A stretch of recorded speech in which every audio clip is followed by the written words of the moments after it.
போல் பாக்கிய செல்வம் புவியில் இல்லையே. புவி நிரம்ப பொன் தந்தாலும் இப்பழிக்கு ஈடில்லையே.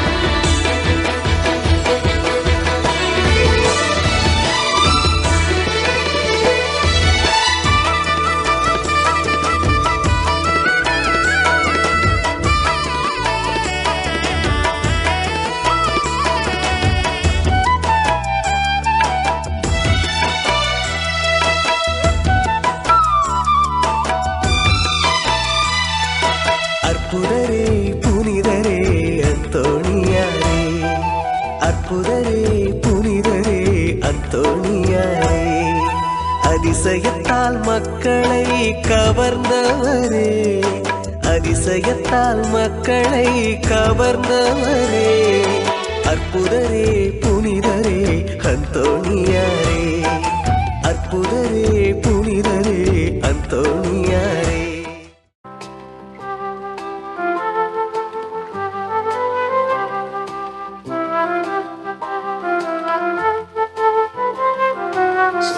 வாழ்வை சுமங்களாக்க இறைவன் வருகிறார். இதயம் பொங்கும் நினைவுகளை எண்ணில் பொழிகிறார். சோர்ந்த வாழ்வை சுமங்களாக்க இறைவன் வருகிறார். இதயம் பொங்கும் நினைவுகளை எண்ணில் பொழிகிறார். பகிர்ந்து வாழும் பலியின் பொருளை எங்கு காணுவோம், பகிர்ந்து வாழும் பலியின் பொருளை எங்கு காணுவோம். இனி உண்மை அன்பில் உலகை வெல்லுவோம், இனி உண்மை அன்பில் உலகை வெல்லுவோம். ஆலய மணி ஓசை கேட்டு ஆண்டவரின் இல்லம் வாருங்கள். அடிமைதனம் நீங்கிடவே அன்பு மனம் மூங்கிடவே இறைவன் பலியில் இணைந்து வாருங்கள், நம் இறைவன் பலியில் இணைந்து வாருங்கள். தந்தை மகன் தூயாவியாரின் பெயராலே ஆமென். நம் ஆண்டவராகிய இயேசு கிறிஸ்துவின் அருளும் கடவுளின் அன்பும் தூயாவியாரின் நட்புறவும் உங்கள் அனைவரோடும் இருப்பதாக. உம் ஆன்மாவோடும் இருப்பதாக. ஊதாரி மாய்ந்தனுடைய கதை இயேசு சொன்னது நமக்கு அனைவருக்கும் தெரியும். அந்த கதையில் வருகின்ற பெரிய பையன் அண்ணனுடைய பிரச்சனை என்ன தெரியுமா? நான் நல்லவனா இருக்கிறேன், என் தம்பி கெட்டவனா இருக்கிறான். ஆனால் எங்க அப்பா ரெண்டு பேரும் ஈக்குவலா தான் அன்பு செய்கிறார். ஒரு வகையில பார்க்க போனா என்னை விட அவனை தான் அதிகமாக அன்பு செய்கிறார். அது சரியா? ஒத்துக்க முடியாது என்று அவன் நினைக்கிறான். இது நம்முடைய பிரச்சனை. நிறைய பேருக்கு நமக்கு இந்த பிரச்சனை இருக்கிறது. அதை பற்றி தான் இன்றைக்கு இறை வார்த்தை நமக்கு பேசவிருக்கின்றது. இறைவன் அனைவரையும் அன்பு செய்கிறார் என்பதை ஏற்பதற்கு நமக்கு ரொம்ப கஷ்டமாகத்தான் இருக்கும். ஆனால் மற்றவர்களுக்கு எவ்வளவு செய்கிறார் என்பது நம்முடைய கவலை அல்ல. நமக்கு எவ்வளவு செய்கிறார் என்பதை உணர்ந்து அவருக்கு நன்றியுள்ளவர்களாக இருப்பதற்கு நாம் முயற்சி செய்வோம். இத்திருப்பலியில் பங்கெடுக்க தகுதி பெறும் பொருட்டு நம் பாவங்களை ஏற்று உள்ளம் வருந்துவோம். எல்லாம் அல்ல இறைவனிடமும் சகோதர சகோதரிகளே, உங்களிடமும் நான் பாவி என்று ஏற்றுக்கொள்கிறேன். ஏனெனில் என் சிந்தனையாலும் சொல்லாலும் செயலாலும் கடமையை தவறியதாலும் பாவங்கள் பல செய்தேன். என் பாவமே, என் பாவமே, என் பெரும் பாவமே. ஆகையால் எப்பொழுதும் கன்னியான புனித மரியாவை, வானதூதர் புனிதர் அனைவரையும், சகோதர சகோதரிகளே உங்களையும் நம் இறைவனாகிய ஆண்டவரிடம் எனக்காக வேண்டிக் கொள்ளும் மன்றாடுகிறேன். எல்லாம் அல்ல இறைவன் நம் மீது இரக்கம் வைத்து நம் பாவங்களை மன்னித்து நம்மை நிலைவாழ்வுக்கு அழைத்து செல்வாராக. ஆமென்.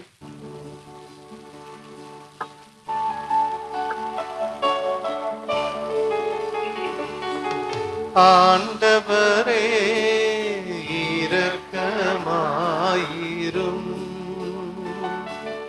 ஆண்டவரே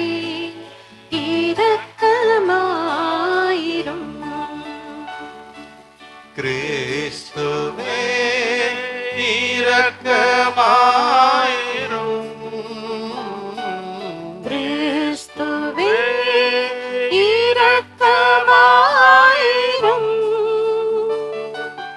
ஆண்டவரே இரக்கமாயிரும். ஆண்டவரே இரக்கமாயிரும்.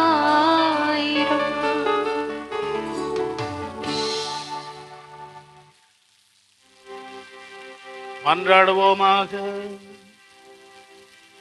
இறைவா, உம்மை எதிர்நோக்கி இருப்போரின் ஆற்றலானவரே, உம்மால் அன்றி வலுவற்ற எங்களால் ஒன்றும் செய்ய இயலாது. எனவே உம் கட்டளைகளை நிறைவேற்றி எங்கள் விருப்பத்தாலும் செயலாலும் உமக்கு உகந்தவர்களாக உமது அருள் உதவியை கனிவுடன் எங்களுக்கு அளிப்பீராக. உமோடு தூய ஆவியாரின் ஒன்றிப்பில் ஒரே இறைவனாய் என்றென்றும் வாழ்ந்து ஆட்சி செய்கின்ற எங்கள் ஆண்டவரும் உம் திருமகனுமாகிய கிறிஸ்து வழியாக உம்மை மன்றாடுகின்றோம். ஆமென். அரசர்கள் முதல் நூலிலிருந்து வாசகம். அதிகாரம் 21.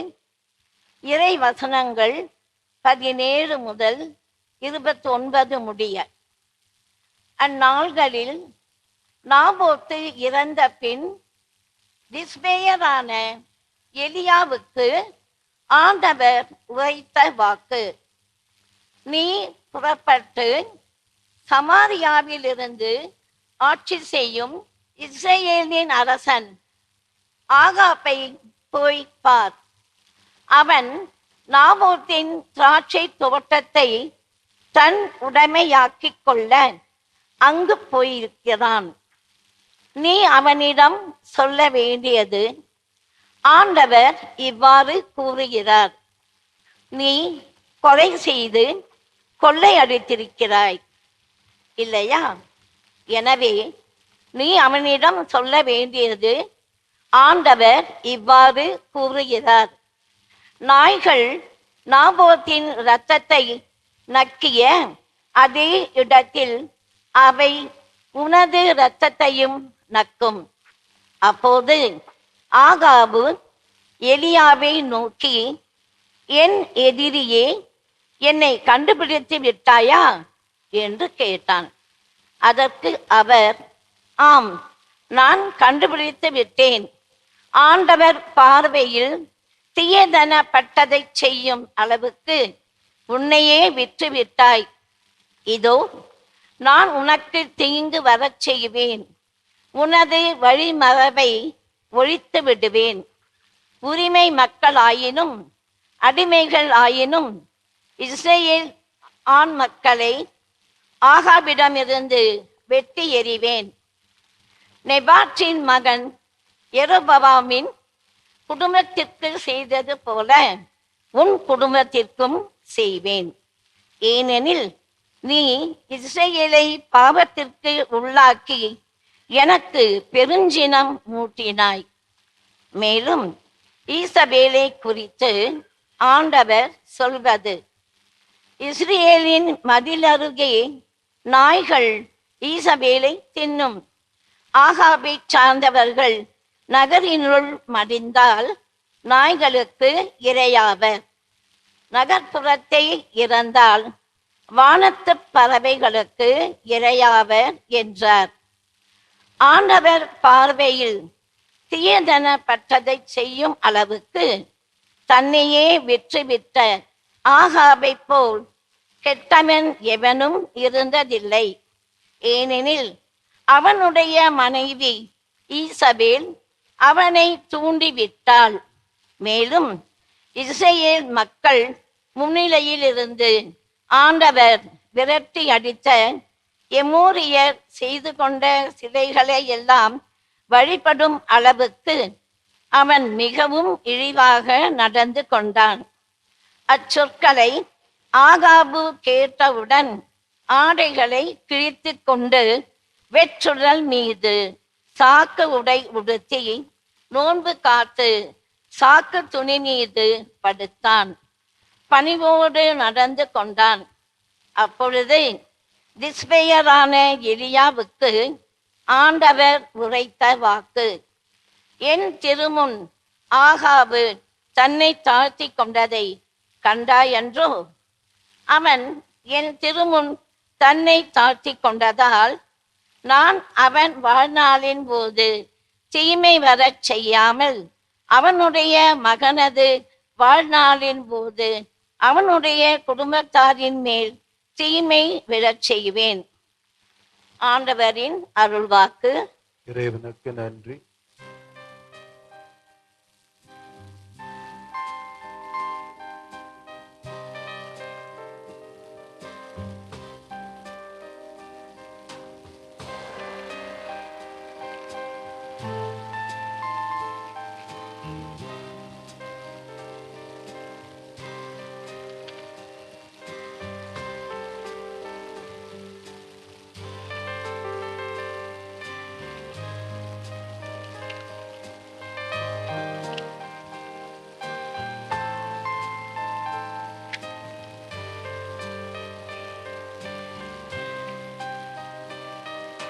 கடவுளே உமது பேரன்புக்கேற்ப எனக்கு இரங்கும்.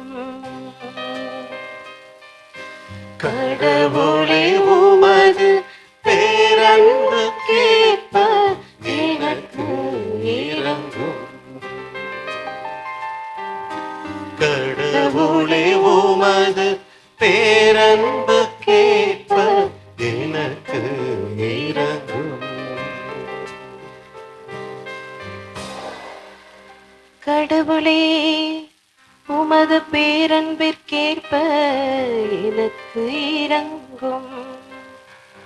உமது அளவற்ற இரக்கத்திற்கேற்ப என் குற்றங்களை துடைத்தருளும். என் தீவினை முற்றிலும் நீங்கும்படி என்னை கழுவியருளும். என் பாவமற்று போகும்படி என்னை தூய்மைப்படுத்தியருளும். கடவுளே உமது பேரன்புக்கேற்ப எனக்கு இரங்கும். கடவுளே உமது பேரன்புக்கேற்ப எனக்கு இரங்கும். ஏனெனில் என் குற்றங்களை நான் உணர்கிறேன். என் பாவம் எப்போதும் என் மனக்கண் முன் நிற்கின்றது. உமக்கு எதிராக நான் பாவம் செய்தேன். உம் பார்வையில் தீயது செய்தேன். கடவுளே உமது பேரன்புக்கேற்ப எனக்கு இரங்கும். கடவுளே உமது பேரன்புக்கேற்ப எனக்கு இரங்கும். என் பாவங்களை பாராதபடி உம் முகத்தை மறைத்துக் கொள்ளும். என் பாவ கரைகளை எல்லாம் நீரே துடைத்தருளும். கடவுளே, எனது மீட்பின் கடவுளே, இரத்த பழி நின்று என்னை விடுவித்தருளும்.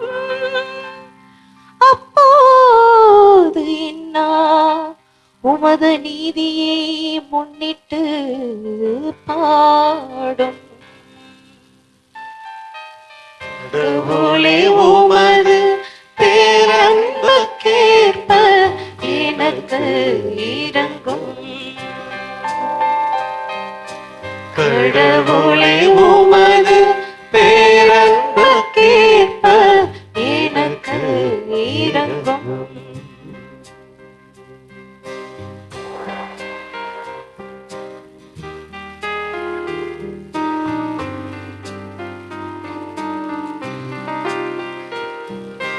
அல்லேலூயா அல்லேலூயா அல்லேலூயா அல்லேலூயா அல்லேலூயா அல்லேலூயா.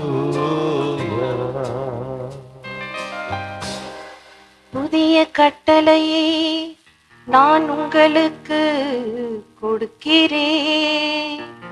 நான் உங்களிடம் அன்பு செலுத்தியது போல நீங்களும் ஒருவர் மற்றவரிடம் அன்பு செலுத்துங்கள் என்கிறார் ஆண்டவர். அல்லேலூயா அல்லேலூயா அல்லேலூயா அல்லேலூயா அல்லேலூயா அல்லேலூயா.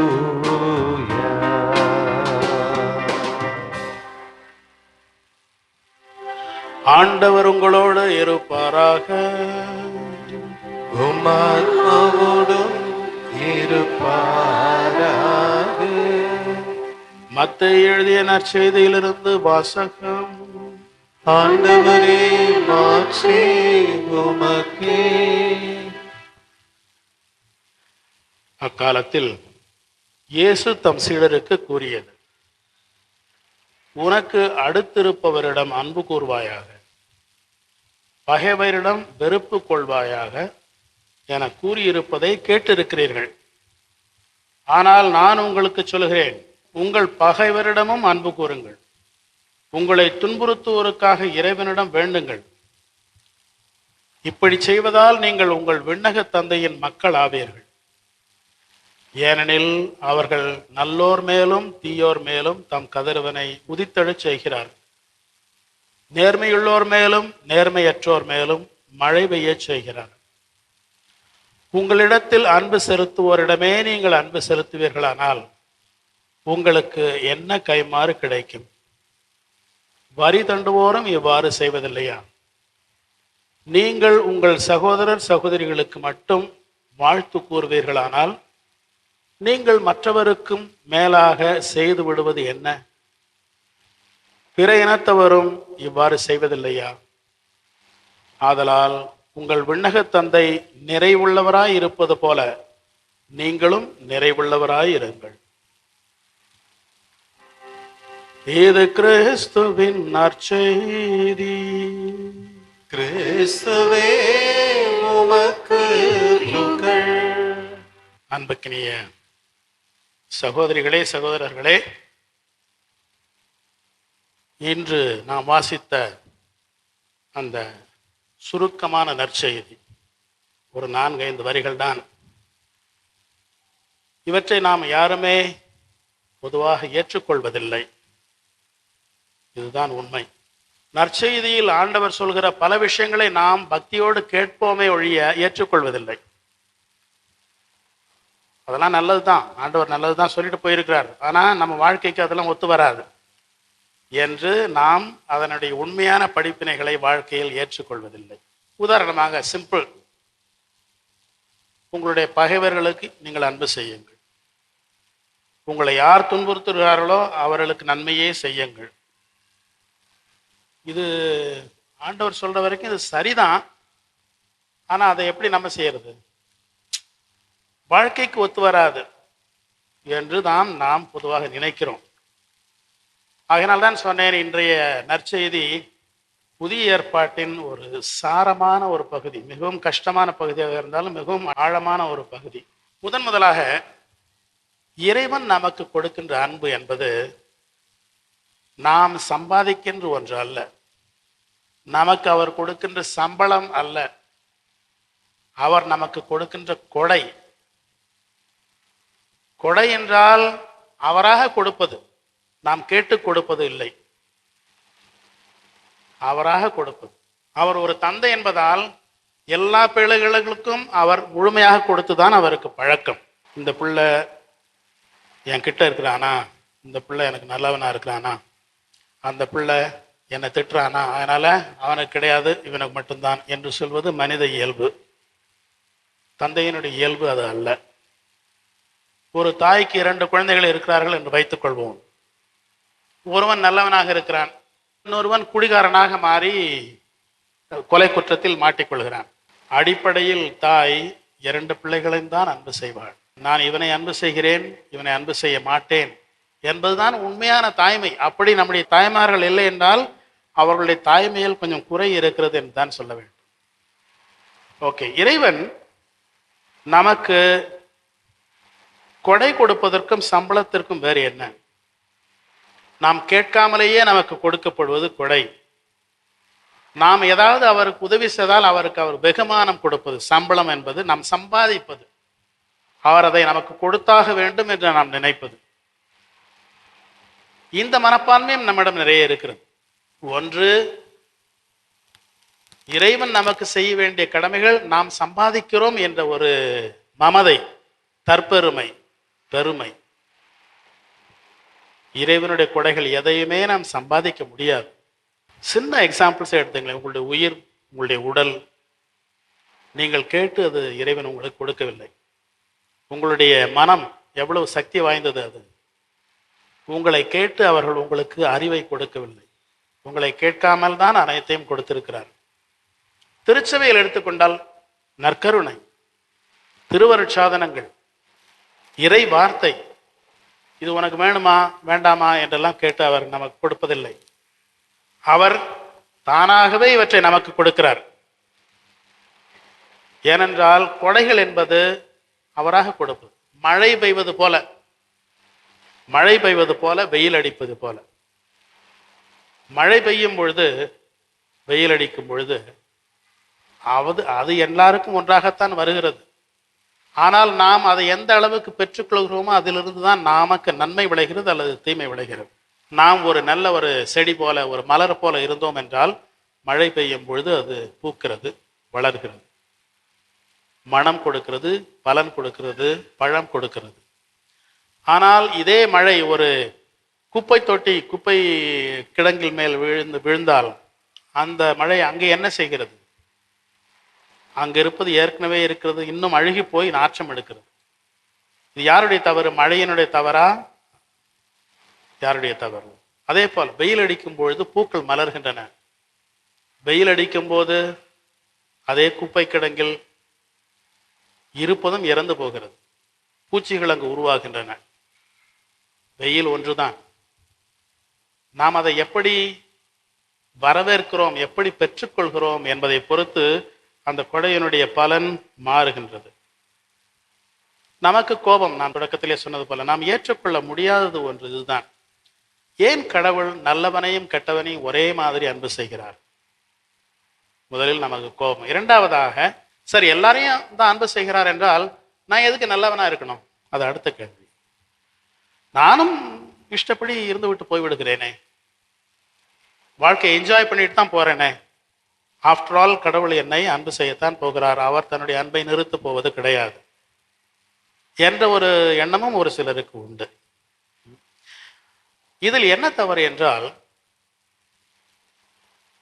கெட்டவனாக இருப்பது நமக்கு மகிழ்ச்சியை தருகிறது என்று நினைக்கிறோம் இல்லையா? அதுதான் தவறு. கெட்டவன்லாம் நல்லா இருக்கிறான் அப்படின்னு நம்ம நினைக்கிறோம். நான் நல்லது செய்கிறேன், நான் கஷ்டப்படுறேன் அப்படின்னு நினைக்கிறோம். அதாவது திருடுகிறவன் நன்றாக இருக்கிறான், பொய் சொல்கிறவன் நன்றாக இருக்கிறான், மற்றவர்களை ஊரை அடித்து உலையில் போட்டுக் கொள்ளுகிறவன் நன்றாக இருக்கிறான் என்று நாம் நினைக்கிறோம். சிறிது சிந்தித்து பாருங்கள், இது உண்மை கிடையாது. நாம் வெளிப்படையாக சிறிது கஷ்டப்பட்டால் கூட நல்லவர்களாக இருப்பது தான் நம்முடைய வெகுமதியே. நான் கஷ்டப்பட்டு வேலை செய்கிறேன் என்று சொல்கிறோம். இறைவன் நமக்கு கொடுக்கின்ற முதல் வெகுமதியே அந்த வேலைதான். ஆகினால் நாம் எதையெல்லாம் கஷ்டம் என்று நினைக்கின்றோமோ அவை நமக்கு கொடுக்கப்படுகின்ற பலன்கள், அவருடைய கொடைகள். எதெல்லாம் நல்லது, சந்தோஷம் என்று நினைக்கின்றோமோ அவைகள் நமக்கு கெடுதலை செய்யக்கூடியவைகளாக இருக்கலாம். உதாரணமாக, குடிப்பது தான் எனக்கு ரொம்ப சந்தோஷம், அல்லது பான் பராக் போடுறது தான் ரொம்ப சந்தோஷம், கணக்கு வழக்கு இல்லாமல் நிறைய சாப்பிடுவது தான் எனக்கு சந்தோஷம் என்று நான் அதை செய்ய ஆரம்பித்தால் என்ன ஆகும்? அந்த குடியே நம்மை கெடுத்துவிடும். உள்ளே எல்லாம் அழுகி போய்விடும், சீக்கிரத்தில் இறந்து விடுவோம். சாப்பிடுவதில் தான் எனக்கு சந்தோஷம் என்றால் கொஞ்ச நாள்ல தெரியும், டயபெட்டிஸ் வந்துடும், அப்புறம் எதையும் சாப்பிட முடியாது. நாம் எது நல்லது எது கெட்டது என்பதை உணர்வதில்லை. இறைவனுடைய கட்டளைகள் ஏதோ ரொம்ப கஷ்டமா இருக்குது போல நமக்கு தோன்று. எவ்வளவு கஷ்டப்பட்டு நான் பூசைக்கு வர்றேன், சரி இவ்வளவு கஷ்டப்பட்டு நீ பூசைக்கு வர்றேன்னாக்க பூசைக்கு வராத, கஷ்டப்படு என்று ஆண்டவர் சொல்லவில்லையே. உனக்கு பூசைக்கு வருவதற்கு பிடித்திருக்கிறது என்றால் வா, என்னை பார்ப்பதற்கு உனக்கு ஆசை இருக்கிறது என்றால் வா. நீ இது ஒரு பெரிய சுமையாக நினைத்துக் கொண்டு வராதே என்பது ஆண்டவர் இன்று நமக்கு சொல்லுகின்ற முதல் பாடம். இரண்டாவதா, இறைவன் பகைவர்களையும் மன்னிக்க சொல்கிறார். ரொம்ப கஷ்டமான ஒரு வேலை. பொதுவாக நம்ம நியூஸ்ல எல்லாம் என்ன பார்க்கிறோம், ஏதாவது ஒரு குற்றம் நடந்து விடுகிறது, குற்றவாளிகள் தப்பித்து விடுகிறார்கள் என்று வைத்துக் கொள்வோம். மக்கள் என்ன சொல்கிறார்கள், எப்படியாவது குற்றவாளிகளை கண்டுபிடித்து அவர்களை தூக்கில் போட்டால்தான் எங்களுக்கு மனசு ஆறும், இல்லாவிட்டால் ஆறாது என்று நாம் சொல்கிறோம் இல்லையா? அவர்களை பிடித்து தூக்கில் போட்டு விட்டதால் உங்களுக்கு என்ன நன்மை? அவர்கள் செய்வது சரி என்று நான் சொல்லவில்லை, அவர்கள் செய்வது தீமை. அவர்கள் தங்களையே தண்டித்துக் கொள்வார்கள். இறைவனுடைய திட்டத்தில் அவர்களுக்கு தீமைகள் ஏற்படும். இறைவன் தண்டிப்பதல்ல, தீயவர்கள் தங்களையே தண்டித்துக் கொள்கிறார்கள். ஏதாவது ஒரு வழியில் கட்டாயம் செய்து கொள்வார்கள், அல்லது மற்றவர்கள் அவர்களை தண்டிப்பார்கள். ஆனால் எனக்கு அதில் எப்படி ஒரு இன்பம் வருகிறது? அன்புக்குரியவர்களே, இன்றைய நற்செய்தியில் ஆண்டவர் நமக்கு ஒரு அழகான பாடத்தை சொல்லிக் கொடுக்கிறார். உண்மையில் உங்களுடைய வெகுமானம், உங்களுடைய பரிசு என்னவென்றால், நீங்கள் இப்படியெல்லாம் செய்யும் பொழுது உங்களுடைய தந்தையை போல இருப்பீர்கள். அதுதான், நீங்கள் இப்படி செய்தால் உங்கள் தந்தையை போல நீங்கள் இருப்பீர்கள். தந்தை எப்படி இருக்கிறார்? அவர் எல்லைகள் இல்லாதவர். இவர்களுக்கு இதை செய்வேன், இவர்களுக்கு இதை செய்ய மாட்டேன், இவ்வளவுதான் செய்வேன், இதற்கு மேல் எல்லைகள் இல்லாதவர். நாமும் தந்தையை போல அன்பு செய்ய வேண்டும் என்று நமக்கு ஆசை இருந்தால் எல்லைகளை தாண்ட வேண்டும், எல்லைகளை தாண்ட வேண்டும். பல எல்லைகள் நமக்கு இருக்கின்றன. நம்முடைய குடும்பம் என்று ஒரு எல்லை இருக்கிறது, நம்முடைய மக்கள், நம்முடைய ஜாதி என்று ஒரு எல்லை இருக்கிறது, என்னுடைய நண்பர்கள் என்று ஒரு எல்லை இருக்கிறது. இந்த எல்லைகளுக்குள்ளே இருப்பவர்களை நான் அன்பு செய்வேன். ஆனால் இன்றைய நற்செய்தி என்ன சொல்கிறது? அப்படி நீ அன்பு செய்தால் நான் என்ன பெரிதாக செய்து கிழித்து விடுகிறாய் என்று ஆண்டவர் நம்முடைய பாஷையில சொல்லணும்னா அப்படிதான் கேட்கிறார். பரிசேயர்களும் மற்றவங்களும் தான் அதை செய்யறாங்க, கெட்டவர்களும் அதை செய்கிறார்களே. அவர்களுடைய ஃப்ரெண்ட்ஸ் அவங்க அன்பு செய்யறாங்க, அவங்களுடைய குடும்பத்தை அவங்க அன்பு செய்யறாங்க, அவர்களுடைய நட்பு வளையத்தில் அவர்களை அன்பு செய்கிறார்கள். நீங்களும் அதை மட்டும் செய்தால் நீங்கள் எந்த வகையில் தந்தையை நீங்கள் பிரதிபலிக்கிறீர்கள்? தந்தையினுடைய மக்கள் நீங்கள் ஆகிறீர்கள். அவர் எல்லார் மேலும் மழை பொழிவது போல எல்லைகள் இல்லாமல் எல்லோருக்கும் நன்மை செய்ய வேண்டும் என்ற எண்ணம் எப்பொழுது உங்களிடம் வருகிறதோ, அது பகைவர்களையும் சேர்த்து வருகிறதோ, அப்பொழுதுதான் நாம் நம்முடைய இறைவனுடைய பிள்ளைகளாக அவருடைய இமேஜ், அவருடைய உருவம் நம்மில் பிரதிபலிக்கிறது. ஓரிரு உதாரணங்கள். 1981 மே 13 செயின்ட் பீட்டர்ஸ் பசிலிக்கா அந்த சதுக்கத்தில் அஹ்மத் அலி அக்சா என்ற ஒருவர் திருத்தந்தை 2ஆம் ஜான் பால் அவர்களை துப்பாக்கியால் சுட்டார். ஏறக்குறைய திருத்தந்தை அன்று இறந்திருப்பார். கடவுளுடைய அருளால் பிழைத்து கொண்டார். 2 ஆண்டுகளுக்கு பிறகு அவர் ஒரு சிறைச்சாலைக்கு சென்று இதே மனிதனை பார்த்து அவனை அரவணைத்து, கடவுள் உன்னை மன்னிக்கிறார், நான் யார் உன்னை மன்னிப்பதற்கு, கடவுளை மன்னித்த பிறகு நான் எப்படி உன்னை மன்னிக்காமல் இருக்க முடியும் என்று சொல்லி அவனை அரவணைத்து அந்த நட்பை மீண்டும் ஏற்படுத்தினார். ஒரு உதாரணம். நம்முடைய நாட்டிலேயே ராணி மரியா என்ற ஒரு கன்னியை பற்றி கேள்விப்பட்டிருப்பீர்கள். மத்திய பிரதேசத்தில் ஏழை மக்களுக்காக வேலை செய்து கொண்டிருந்தார். ஏழைகளுடைய உழைப்பை சுரண்டி பணக்காரர்களாக இருந்தவர்களுக்கு இவருடைய பணி பிடிக்கவில்லை. ஆகினால் பல வகைகளில் துன்பம் கொடுத்து பார்த்தார்கள். கடைசியாக அவரை கொன்றுவிட்டார். ராணி மரியா இப்பொழுது பியாட்டிஃபைடு, அவர்கள் ஒரு புனிதை இப்பொழுது திருச்சபையில். இந்த செய்தியை கேட்ட பிறகு இந்த ராணி மரியாளுடைய தாய் என்ன செய்தார் தெரியுமா? அந்த பிள்ளையை கூட்டிக் கொண்டு வாருங்கள் என்று சொல்லி தன்னுடைய மகளை கொலை செய்தவனை கேரளாவிற்கு அவருடைய இல்லத்திற்கு கொண்டு வர செய்து அவனை அரவணைத்து, நீனும் என்னுடைய மகன்தான், என்னுடைய மகள் உயிரோடு இருந்திருந்தால் இப்படித்தான் செய்திருப்பாள், உன்னை என்னுடைய குடும்பத்தில் ஒரு அங்கத்தினராக நாங்கள் ஏற்றுக்கொள்கிறோம் என்று சொன்னார். அங்குதான் இறைவனுடைய இமேஜ் அந்த பெண்மணியில் விளங்குகிறது, துலங்குகிறது. மேக்சிமிலியன் கோல்பே என்ற ஒரு புனிதர் போலந்து நாட்டில் இருந்தார். அவர் இந்த நாசி கான்சென்ட்ரேஷன் கேம்ப் அவற்றில் பிடித்து வைத்திருந்தார்கள். அந்த கேம்ப்ல இருந்து அவுஷ்விட்ஸ் என்ற இடம், அங்கிருந்து ஒரு பிரிசனர், ஒரு குற்றவாளி அங்கிருந்து தப்பித்து ஓடிவிட்டார். ஏன் இவரை ஓட விட்டீர்கள், யார் என்று சொல்லுங்கள் என்று சொல்வதற்கு யாரும் ஒன்று சொல்லார். அதனால ஒரு 10 பேரை பிடிச்சு யாருன்னு சொல்ற வரைக்கும் சொல்லலைன்னா உங்க 10 பேரையும் நான் கொலை பண்ண போறேன் அப்படின்னு அந்த துப்பாக்கியோட நிற்கிறாங்க ஹிட்லருடைய ஆட்கள். அப்பொழுது ஒருவர் அழுகிறார், எனக்கு வீட்டில் மனைவி இருக்கிறாங்க, பிள்ளைங்க இருக்கிறாங்க, நான் இல்லாமல் அவங்க எல்லாம் செத்து போவாங்க, யார் அவங்கள பார்த்துக்கிறது அப்படின்னு சொல்லி அழுகிறார். அப்பொழுது மேக்சிமிலியன் என்பவர் அங்கிருந்தவர், ஒரு குருவானவர், அவர் சொல்கிறார்,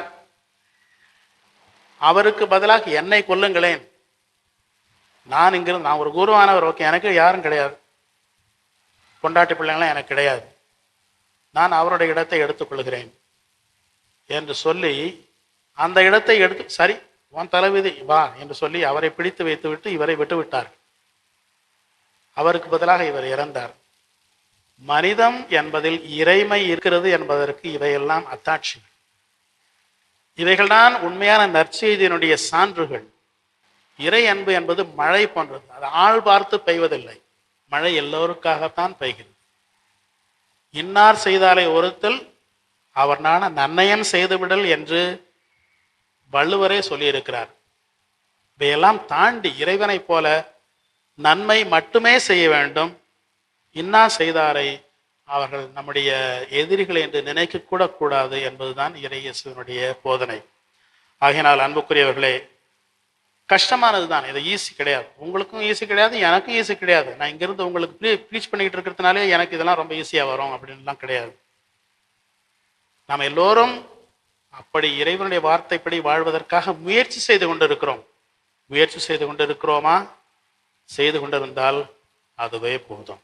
நம்பிக்கையாளர்களுடைய மன்றாட்டுக்காக எழுந்து நிற்போம். திருச்சபை தலைவர்களுக்காக, ஆடுகளுக்காக தன் உயிரை கொடுக்கும் நல்லாயன் நானே என்ற இறைவா, எங்கள் திருச்சபையை வழிநடத்தும் திருத்தந்தை, ஆயர்கள், குருக்கள் மற்றும் துறவியர் அனைவரும் புனித அந்தோணியாரை போல தாழ்மையும் நற்செய்தி அறிவிக்கும் பேரார்வமும் கொண்டு இறை மக்களை ஆன்மீக பாதையில் வழிநடத்த தேவையான இறை ஞானத்தையும் உடல் உள்ள சுகத்தையும் தந்தருள வேண்டுமென்று இறைவா உம்மை மன்றாடுகின்றோம்.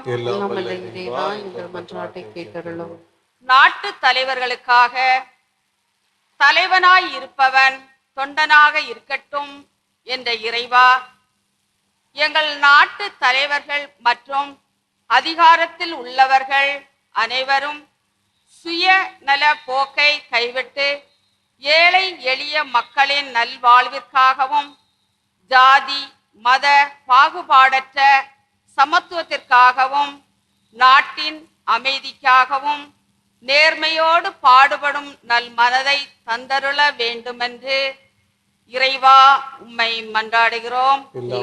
இறைவா எங்கள் மன்றாட்டை கேட்டருளும். புனித அந்தோணியாரின் பக்தர்களுக்காக, கேளுங்கள் உங்களுக்கு கொடுக்கப்படும் என்று வாக்கு கொடுத்த இறைவா, அற்புதராம் புனித அந்தோணியாரின் மீது ஆழமான பக்தி கொண்டு தங்களின் கண்ணீர், கவலைகள், நோய்கள், குடும்ப பாரங்களோடு அவரை தேடி வரும் பக்தர்களின் வேண்டுதல்கள் யாவற்றையும் புனிதரின் வல்லமையுள்ள பரிந்துரையால் ஏற்றுக்கொண்டு அவர்களுக்கு தேவையான அமைதியையும் ஆறுதலையும் தந்தருள வேண்டுமென்று இறைவா உம்மை மன்றாடுகின்றோம். எல்லாம் வல்ல இறைவா எங்கள் மன்றாட்டை கேட்டருளும்.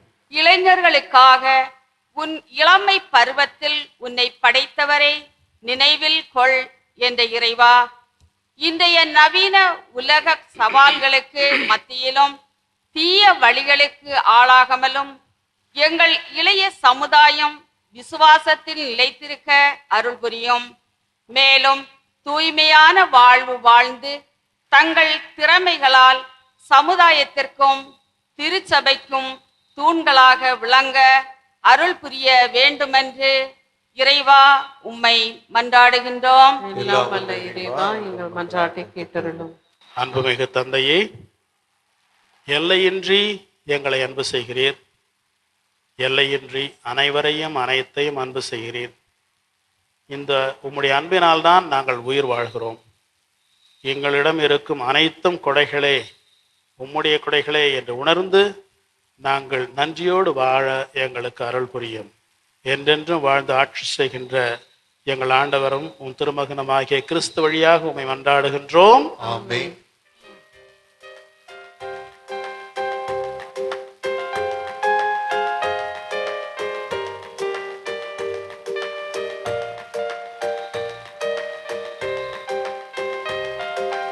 அன்பும் அருளும் பண்பும் பாசமும் எல்லாம் நீ தந்தது. அன்பும் அருளும் பண்பும் பாசமும் எல்லாம் நீ தந்தது. வாழ்வும் வளமும் வளர்ச்சியும் தளர்ச்சியும் மகிழ்வுடன் நீ தந்தது. வாழ்வும் வளமும் வளர்ச்சியும் தளர்ச்சியும் மகிழ்வுடன் நீ தந்தது. எல்லாம் கொணர்ந்தோம் திருவழி வைத்தோம் ஏற்றிடுவாய் இறைவா, பலியாய் மாற்றிடுவாய் தலைவா. எல்லாம் கொணர்ந்தோம் திருவழி வைத்தோம் ஏற்றிடுவாய் இறைவா, பலியாய் மாற்றிடுவாய் தலைவா.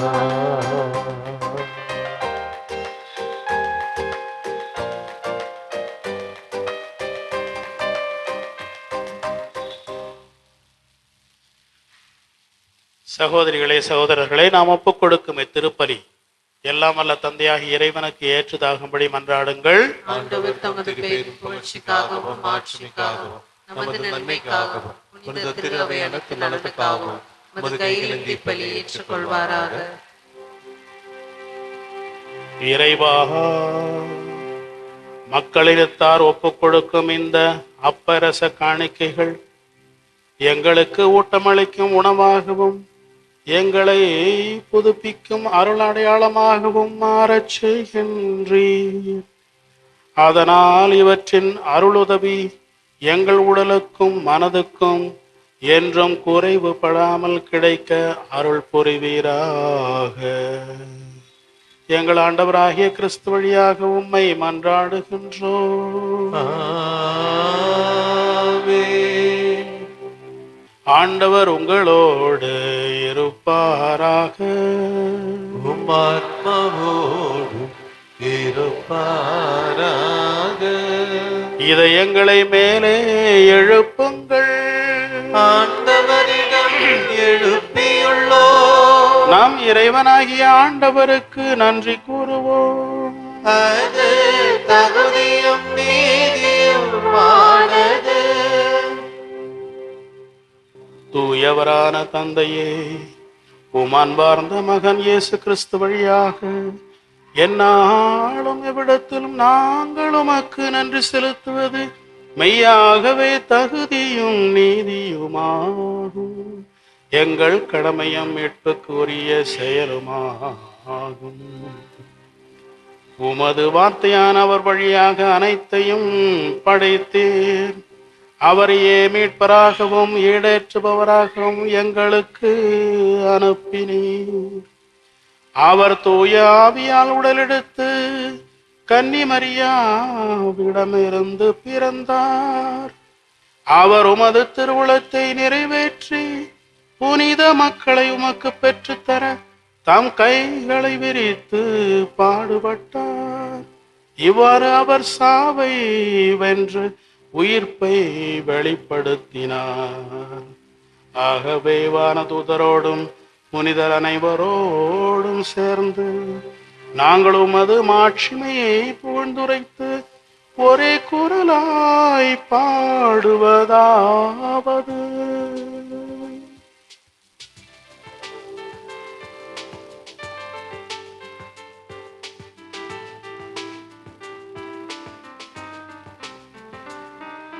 தூயவர் தூயவர் தூயவர் வான்படைகளின் கடவுளாம் ஆண்டவர், விண்ணகமும் மண்ணகமும் உமது மாட்சியால் நிறைந்துள்ளன.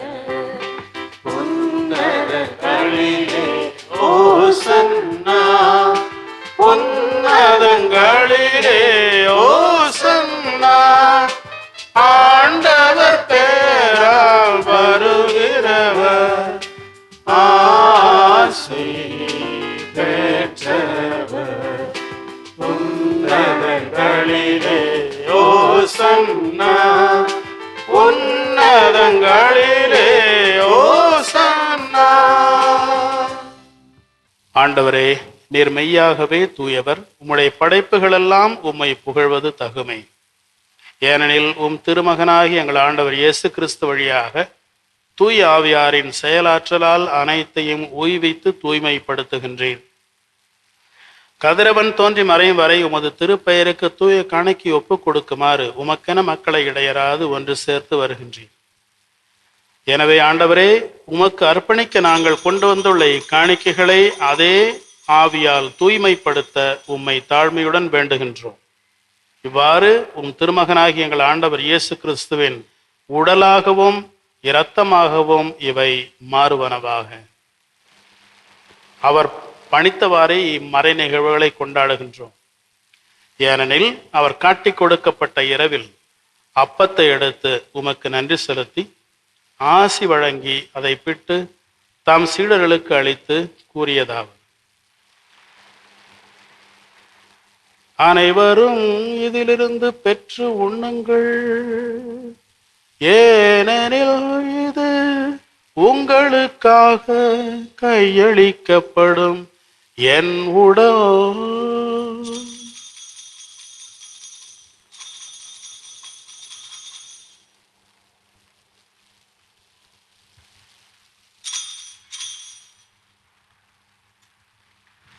அவ்வண்ணமே இரவு விருந்தை அருந்தியபின் கிண்ணத்தையும் எடுத்து மீண்டும் உமக்கு நன்றி செலுத்தி ஆசி வழங்கி அதை தம் சீடர்களுக்கு அளித்து அவர் கூறியதாவது: அனைவரும் இதிலிருந்து பெற்று பருகுங்கள், ஏனெனில் இது புதிய நிலையான உடன்படிக்கைக்குரிய என் இரத்தத்தின் கிண்ணம். இது பாவ மன்னிப்புக்கென்று உங்களுக்காகவும் பலருக்காகவும் சிந்தப்படும்.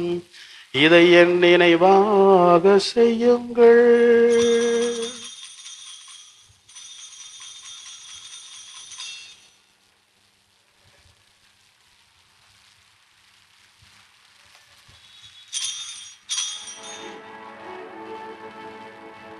நம்பிக்கையின் மறைபொருள். ஆண்டவரே, நீர் வருமளவும் உமது இறப்பினை அறிக்கையிடுகின்றோ, உமது உயிர்ப்பினையும் எடுத்துரைக்கின்றோ. ஆகவே ஆண்டவரே, உம் திருமகனின் மீட்பளிக்கும் பாடுகளையும் வியப்புக்குரிய உயிர்ப்பையும் விண்ணேற்றத்தையும் நாங்கள் நினைவு கூறுகின்றோம். இவர் மீண்டும் வருவார் என எதிர்பார்த்திருக்கும் நாங்கள் இப்புனிதமான உயிருள்ள பலியை நன்றி செலுத்தி உமக்கு ஒப்புக் கொடுக்கின்றோம். உமது திரு அவையின் காணிக்கையை கண்ணோக்கி அருள உமை மன்றாடுகின்றோம். இப்பலியினால் நீர் உளம் கனிய திருவுளமானீர். இவ்வாறு உம்முடைய திருமகனின் திரு உடல் திரு இரத்தத்தால் ஊட்டம் பெறும் நாங்கள் அவருடைய தூய ஆவியாரால் நிரப்பப் பெற்று கிறிஸ்துவுக்குள் ஒரே உடலும் ஒரே உள்ளமும் உடையவராக விளங்கச் செய்வீராக. இவரே எங்களை உமக்கு என்றும் காணிக்கையாக்குவாராக.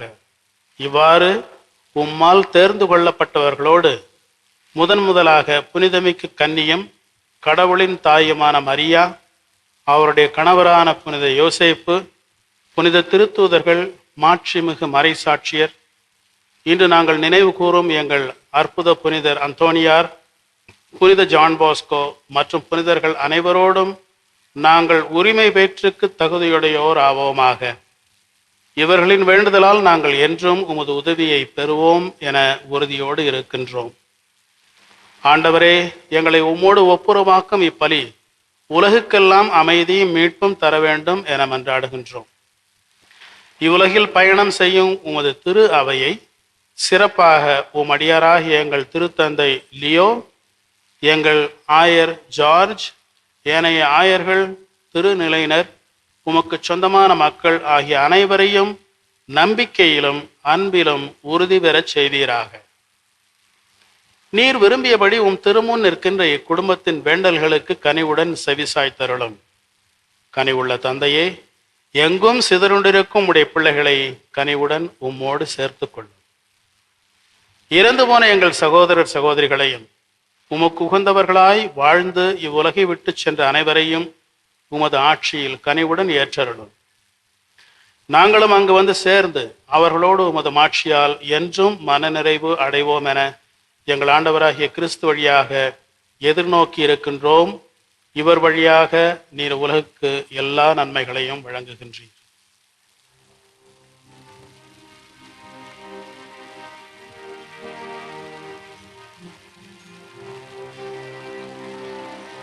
இவர் வழியாக இவரோடு இவரில் எல்லாம் வல்ல இறைவனாகிய தந்தையே, தூய ஆவியின் ஒன்றிப்பில் எல்லா புகழும் ஆட்சியும் என்றென்றும் உமக்கு உரியதே.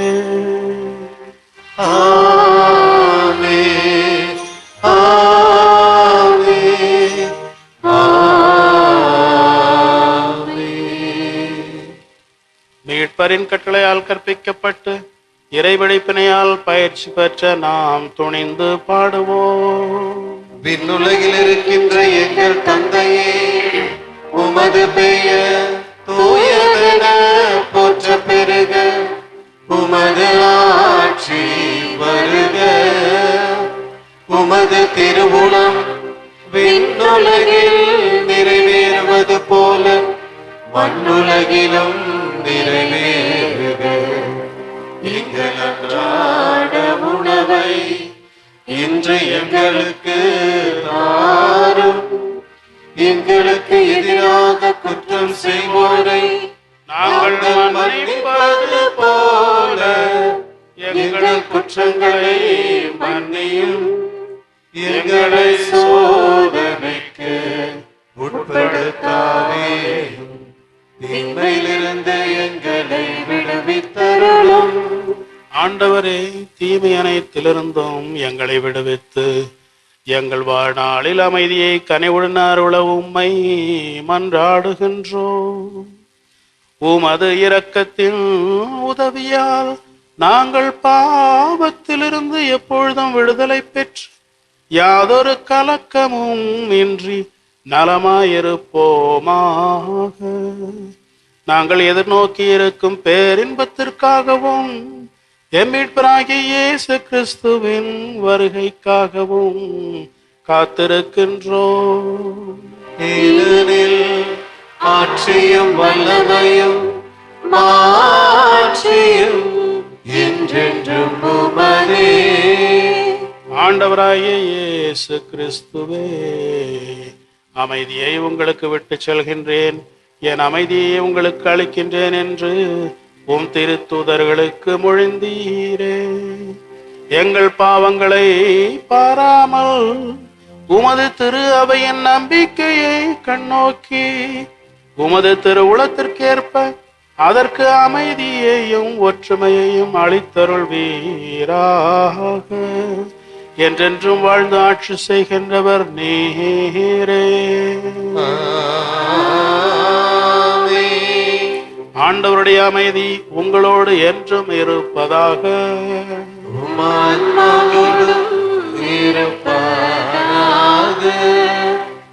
ஒருவருக்கொருவர் அமைதியை பகிர்ந்து கொள்வோம். உலகின் பாவங்களை போக்கும் இறைவனின் செம்மறியே, எங்கள் மேல் இரக்கமாயிரும். உலகின் பாவங்களை போக்கும் இறைவனின் செம்மறியே, எங்கள் மேல் இரக்கமாயிரும். உலகின் பாவங்களை போக்கும் இறைவனின் செம்மறியே, எங்களுக்கு அமைதி அளித்தருளும்.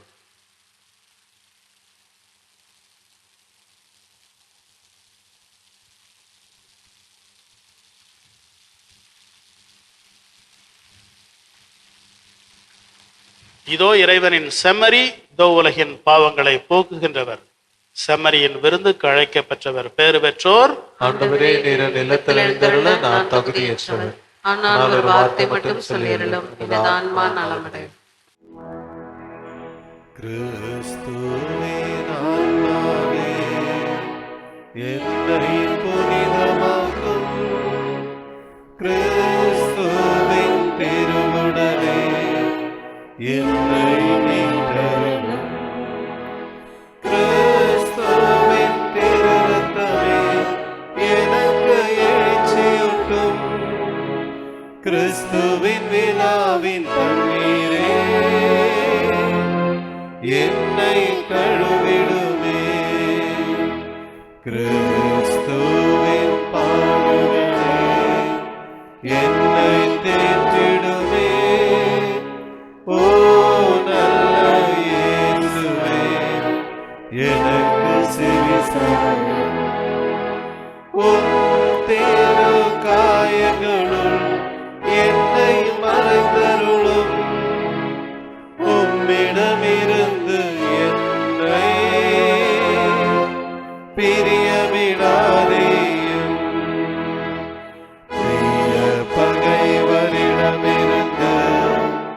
என்னை காத்தருளும். எனது இறப்பின் வேளையில் என்னை அழைத்தருளும். உம்மிடம் வர எனக்கு கட்டளையிட்டருளும். புனிதர்களோடு எக்காலமும் உம்மை புகழச் செய்யும்.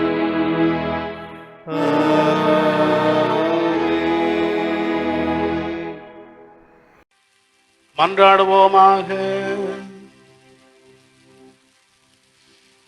ஆண்டவரே, நாங்கள் உட்கொண்ட உமது திரு உணவு நம்பிக்கையாளர் உம்மில் ஒன்றித்திருப்பதை குறித்து காட்டுகின்றது.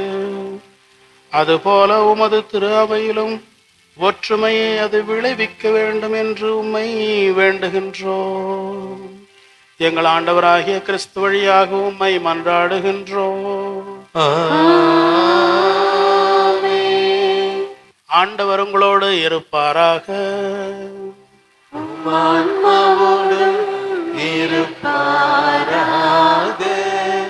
எல்லாம் வல்ல இறைவன் தந்தை, மகன், தூய ஆவியார் உங்கள் அனைவரையும் ஆசீர்வதிப்பாராக.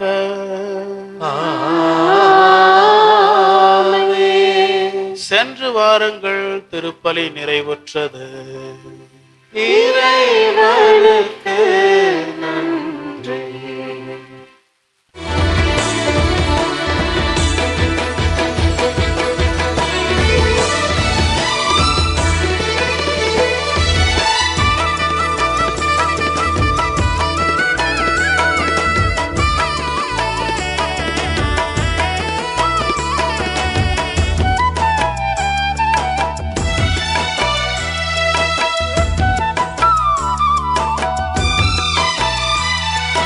அற்புதரே புனிதரே அந்தோணியாரே, அற்புதரே புனிதரே அந்தோணியாரே, அதிசயத்தால் மக்களை கவர்ந்தவரே, அதிசயத்தால் மக்களை கவர்ந்தவரே, அற்புதரே புனிதரே அந்தோணியாரே, அற்புதரே புனிதரே அந்தோணி